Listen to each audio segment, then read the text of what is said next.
Rich dad poor dad Bangla audiobook part ১ পর্ব ১।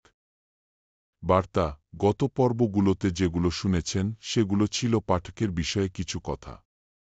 আর আজ থেকে শুরু হবে মূল পাঠ। অধ্যায় ১, পাঠ ১। ধনীরা অর্থের জন্য কাজ করে না। গরিব ও মধ্যবিত্তরা টাকার জন্য কাজ করে। ধনীদের তাদের জন্য অর্থের কাজ আছে। বাবা, আপনি কি আমাকে বলতে পারেন কিভাবে ধনী হওয়া যায়?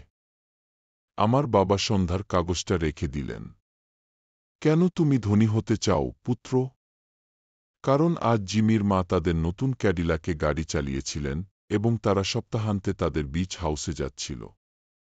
তিনি তার ৩ জন বন্ধুকে নিয়ে গেলেন, কিন্তু মাইক এবং আমাকে আমন্ত্রণ জানানো হয়নি। তারা আমাদের বলেছিল যে আমরা দরিদ্র শিশু ছিলাম বলে আমাদের আমন্ত্রণ জানানো হয়নি।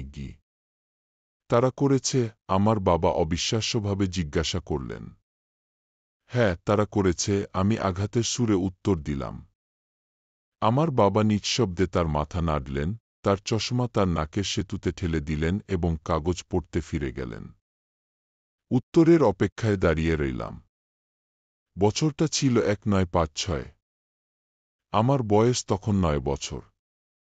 ভাগ্যের কিছু মোচড় দিয়ে আমি একই পাবলিক স্কুলে পড়ি যেখানে ধনী লোকেরা তাদের বাচ্চাদের পাঠাত। আমরা মূলত চিনিবাগানের শহর ছিলাম। বৃক্ষরোপণের ব্যবস্থাপক এবং অন্যান্য ধনী ব্যক্তিরা, যেমন ডাক্তার, ব্যবসায়ী মালিক এবং ব্যাংকাররা তাদের সন্তানদের এই প্রাথমিক বিদ্যালয়ে পাঠাতেন। ষষ্ঠ শ্রেণীর পর তাদের সন্তানদের সাধারণত বেসরকারি স্কুলে পাঠানো হয়। কারণ আমার পরিবার রাস্তার একপাশে থাকত, আমি এই স্কুলে পড়ি। আমি যদি রাস্তার অন্য পাশে থাকতাম, আমি করতাম আমার মতো পরিবারের বাচ্চাদের সাথে একটি ভিন্ন স্কুলে গেছে। ষষ্ঠ শ্রেণীর পর এই বাচ্চারা এবং আমি পাবলিক ইন্টারমিডিয়েট এবং হাই স্কুলে যাব। তাদের বা আমার জন্য কোনো প্রাইভেট স্কুল ছিল না। আমার বাবা অবশেষে কাগজটা নামিয়ে দিলেন। আমি বলতে পারি সে ভাবছিল। আচ্ছা ছেলে, সে ধীরে ধীরে শুরু করল। আপনি যদি ধনী হতে চান তবে আপনাকে অর্থ উপার্জন করতে শিখতে হবে। আমি কিভাবে টাকা উপার্জন করব? আমি জিজ্ঞেস করলাম। আচ্ছা, তোমার মাথা ব্যবহার করো, ছেলে, সে হাসতে হাসতে বলল। তারপরেও আমি জানতাম যে এর প্রকৃত অর্থ হল, এটাই আমি আপনাকে বলতে যাচ্ছি। আমি উত্তরটি জানি না, তাই আমাকে বিব্রত করবেন না। একটি অংশীদারিত্ব গঠিত হয়। পরের দিন সকালে আমি আমার সেরা বন্ধু মাইককে বললাম আমার বাবা যা বলেছিলেন। আমি যতটা ভালো বলতে পারি, মাইক এবং আমি এই স্কুলে একমাত্র দরিদ্র বাচ্চা ছিলাম। ভাগ্যের মোচড় দিয়ে মাইকও ছিল এই স্কুলে। কেউ একজন স্কুল জেলার জন্য লাইনে একটি জগ আঁকেছিল এবং আমরা ধনী বাচ্চাদের সাথে স্কুলে আহত হয়েছিলাম। আমরা সত্যিই দরিদ্র ছিলাম না, কিন্তু আমাদের মনে হয়েছিল যেন আমরাই ছিলাম, কারণ অন্য সব ছেলেদের কাছে নতুন বেসবল গ্লাভস, নতুন সাইকেল, নতুন সব কিছু ছিল। মা এবং বাবা আমাদের খাদ্য, বাসস্থান এবং জামাকাপড়ের মতো মৌলিক বিষয়গুলি সরবরাহ করেছিলেন।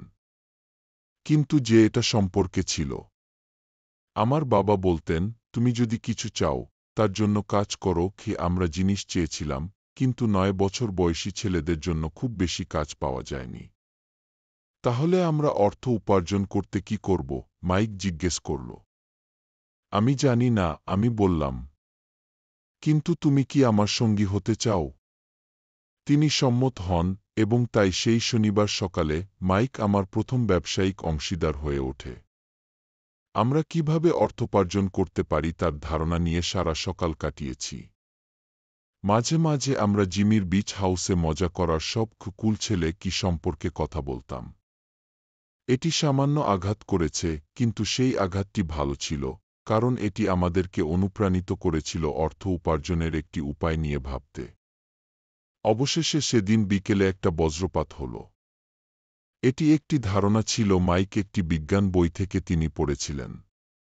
উত্তেজিতভাবে আমরা হাত মেলালাম এবং অংশীদারিত্বের এখন একটি ব্যবসা ছিল।